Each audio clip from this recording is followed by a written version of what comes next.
pocket threes or whatever the fuck he's got. We'll take it down. I like that. Oh, and we got ace king over here on table 2. No jinx. We're now 13th in chips. I used a piece of shit hold'em indicator too. Yeah, hold'em indicator is basically ass, dude. All that hold'em indicator indicates is who's dumb for buying it.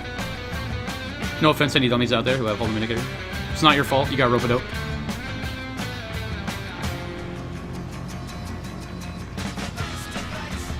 Against the tango. I think I'm reshoving on anybody. Except this guy. If this guy limps, I'll probably raise it up. And if this guy folds, then I'll probably shove. And if this guy raises, I'll probably just flat call. We get a lot of information when this guy raises and we flat. We can make some pretty good plays after that. Yep, we're just gonna flat call. Of course this asshole's gonna fucking isolate. That way if this guy shoves, and then this guy calls, I can just get out of the way with my ace king, honestly. Also, with this guy not having anything behind, I don't think this guy's ever gonna bluff in this spot.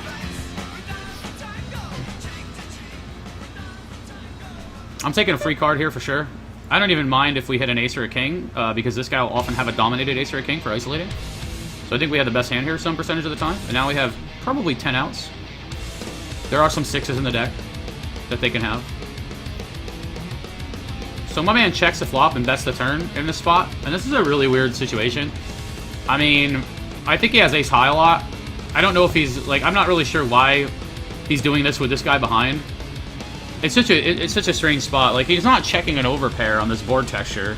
So if he doesn't have an overpair and he didn't hit pocket deuces, then what does he have, really? I'm gonna call. I think it's a little bit light, but I think that it's a fair call. I also don't think I'm gonna get called too much on the, or bluffed off of my hand on the river or anything. We're gonna shove ace-5 over a raise. Ace-5 suited, that is. Yeah, I'm gonna call here, guys, I think. Let me just make sure that I'm doing this right.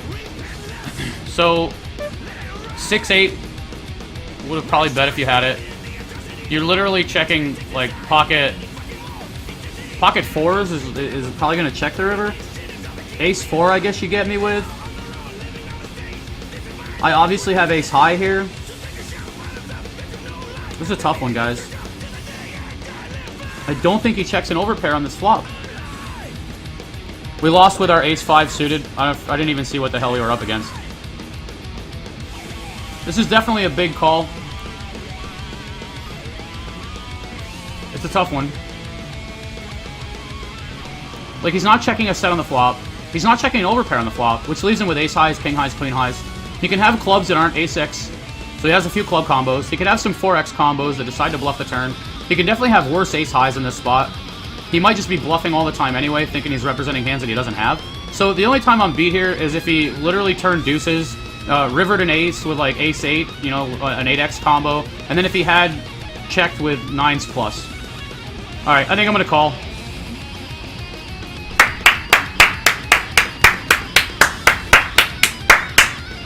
Woo!